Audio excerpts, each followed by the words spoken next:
morning, Mrs. Jones. We said good morning. Oh, it's no use. She's figuring out her income tax or something. No, wait a minute. Mrs. Jones is making out her menus for the week, scanning the food ads for bargains and trying to make those food dollars cover 5 hearty appetites. She's got quite a problem. Say, Mrs. Jones, do you know how many meals the average housewife prepares in a year? Well, let's add them up. There are 31 days in January, that's 93 meals, 84 meals in February, make it 87 for leap year, 93 meals in March, and 90 in April. And here comes Johnny with the mail. Hey, what's cooking? Will you just look and listen? 93 meals for the merry month of May, 90 meals for June, and 93 meals each for July and August. You adding these up, Mrs. Jones? There's more to come. 90 hearty meals for September, 93 for October. Put down 90 meals for November with a special on Thanksgiving, and 93 meals for December. Extra baking there for the holiday season. All in all, they add up to well over 1,000 meals a year to be planned, prepared, and served. Say, that's a tremendous job you have to do. Could you use help? I certainly could. Wow. Does my mom cook 1,095 meals a year? That's a lot of meals. Well, that's just what she does. Oh, they add up to well over 1,000 meals a year to be planned, prepared, and served. Say, that's a tremendous job you have to do. Could you use help? I certainly could. Wow. Does my mom cook 1,095 meals a year? That's a lot of meals. Well, that's just what she does. Most homemakers don't realize the great number of meals they have to prepare each year. And here's another thing to think about. A survey shows that the great majority have 8 to 10 pet dinners, which they serve over and over again, with only slight variations. You may be surprised if you check your own meals to find that they follow a certain pattern and it's served in rotation. It's part of our work here to help supply you with recipes that will greatly increase your number of favorite menus. Our main purpose is to work out practical ways to serve better meals for less money, so that you in turn can work economies in your budget and still offer varied and attractive meals to your family. And now I'd like to invite all of you to come into your kitchen. And it is your kitchen, because we spend every minute of every working day studying your food problems and working out the answers. Just as in your own home, the kitchen here is always a busy place. Everyone here is a graduate home economist. They know food chemistry and the economics of food. And we have the benefit of the findings of our research laboratories. Yes, this laboratory furnishes much useful and up-to-date information to the kitchen. Other sources, such as the U.S. Department of Agriculture, are also available. In combining food elements, our home economists have at their fingertips the knowledge they need to supply the most health factors at the least cost. In the last 10 years or so, a great deal of progress has been made in the science of nutrition. Putting this knowledge to use in the form of healthier, more nutritious recipes is the work of the home economist. That's right, Bennett. But a nutritious, healthful food has to have more than the laboratory to recommend it. And right here you might ask, well, where does a recipe begin? Who invents the recipe? Most recipes are not invented. They evolve. The Pilgrims, for instance, made pie from pumpkin. But I doubt if it tasted like the pumpkin pie of today. Almost every nation has contributed something to our cookery. The settlers brought their favorite recipes with them. The majority of these were evidently designed to serve large families. Proportions were not put down in exact amounts. But through our facilities for testing, many fine old recipes have been reclaimed and streamlined for modern use in the average-sized family. But for all practical purposes, this is where a recipe begins. It's down on paper, but it doesn't mean a thing until it's been tested and retested. The proportions and ingredients in the original untested recipes are never the same as in the final tested recipe. With each testing, ways are found to improve the taste and flavor or add to the heartiness of the dish. One thing which all of our recipes have in common is the use of one or more dairy products: milk, butter, cheese, cream. That doesn't limit us, however. Just glance through any cookbook, and you'll see that dairy products are the mainstay of cooking and baking. And speaking of cooking and baking, the homemaker who is proud of the well-planned, appetizing meal she serves knows that it takes only a few cents extra to put the delightful flavor of butter into cakes, cookies, vegetables, and casseroles. That flavor is unrivaled and assures appreciation on the part of her family or guests. And a study of any nutritional breakdown chart shows milk and dairy products ranking high, straight across the board, with plentiful vitamins, minerals, proteins, and other essentials. Not only that, but did you ever stop to think that while most other foods have to be peeled, pared, trimmed, or boned, dairy products have no waste to them. They come ready to use, and you use every bit of them. And in relation to other foods, milk is always your most economical buy. This is held true under all economic conditions, regardless of whether prices were rising or falling. And that's why using more milk when prices are high can save dollars on your food budget. Nutrition and economy are two prime concerns in our kitchen, but we have another concern also.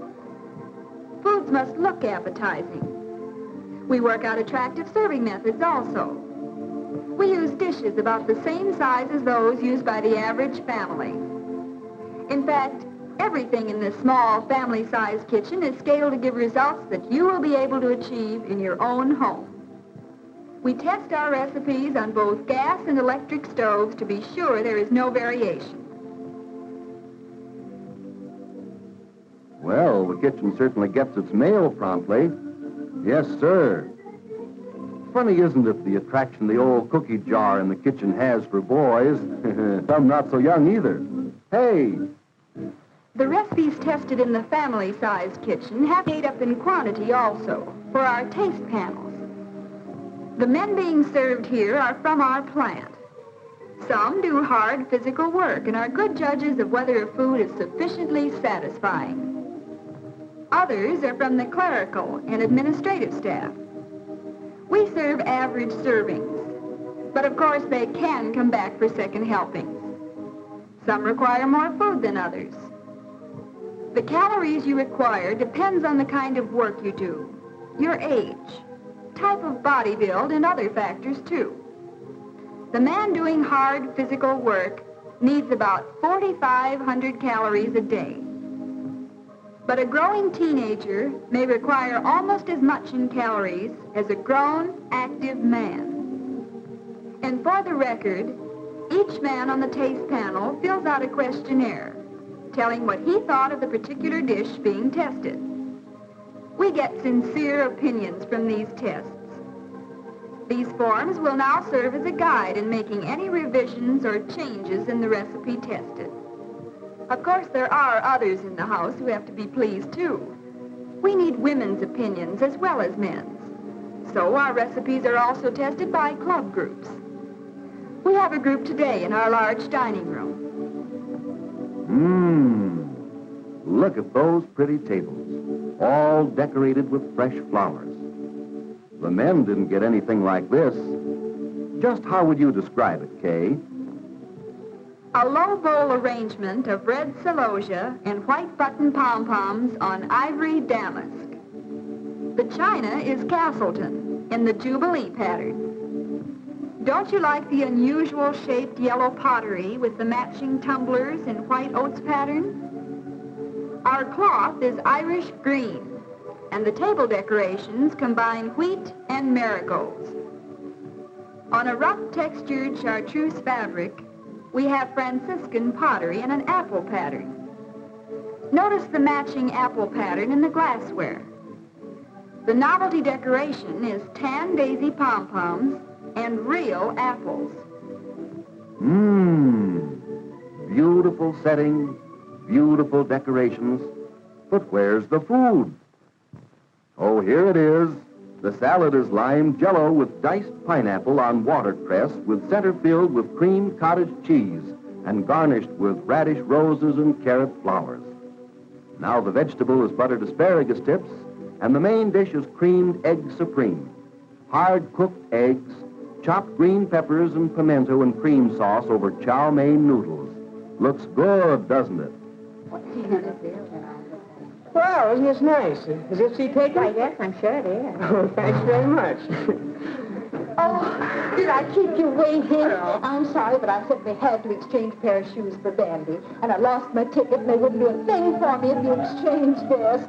Oh, look at these. Aren't they beautiful? Those lovely colors. Oh, where am I supposed to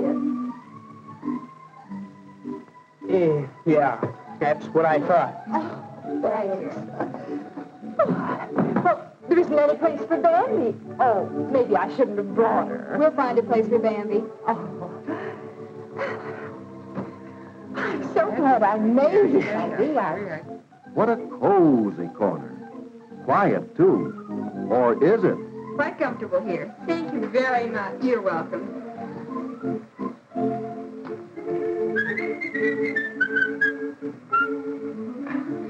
Pardon me, is this seat taken? I don't believe so.